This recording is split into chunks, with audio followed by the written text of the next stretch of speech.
Hi everyone, and welcome to another tutorial on how I use my slides in my virtual classroom.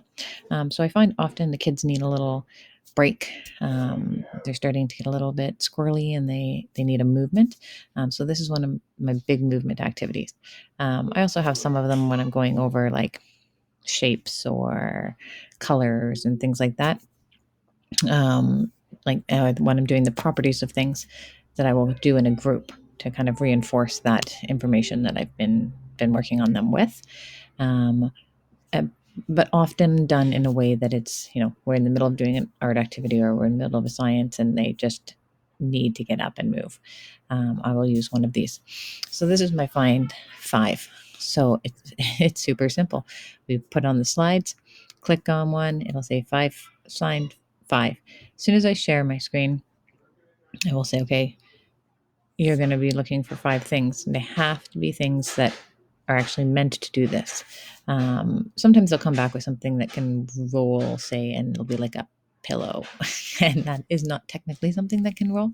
So you can be as liberal or as strict as you want with how they're doing it, especially when they're first learning and based on the kids. So what we do is I say, okay, everybody, you've got 2 minutes. I have a 2 and a 3 minute timer. If your kids are getting good at it, you just go down to the 2 minutes. If they're still working on things, you go to the 3 minutes.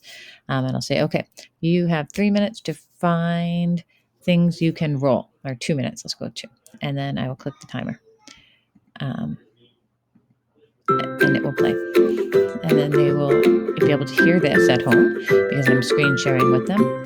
And they will go run away. You'll get some kids that come back really quick.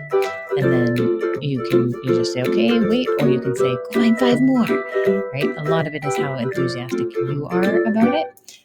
Once the timer is done, beep, beep, beep, beep, you say, okay, everybody come back if they're not all there. And if you're all there, you work with the kids and you'll say, okay, I'm going to ask everybody to show me one thing. I don't ask everybody to show me five. It takes a really long time. If we're going to do more than one or the class is full and I've got all 30 kids, I might say, okay, well, I'm going to pick 5 of you to show me one of the things you got. I also might say, okay, everybody hold up one of the things you can roll. And then we might have a discussion about something, if it's a questionable thing or if it's not. But you know your class. So you have to be aware of kind of the sensitivities with that. But it's a lot of fun and it gets them moving around their houses.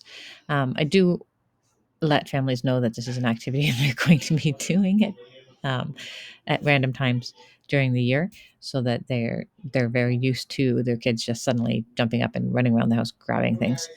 All right. I hope that was helpful and you enjoyed, and I'll talk to you again soon. Remember, if you're liking these videos, please subscribe.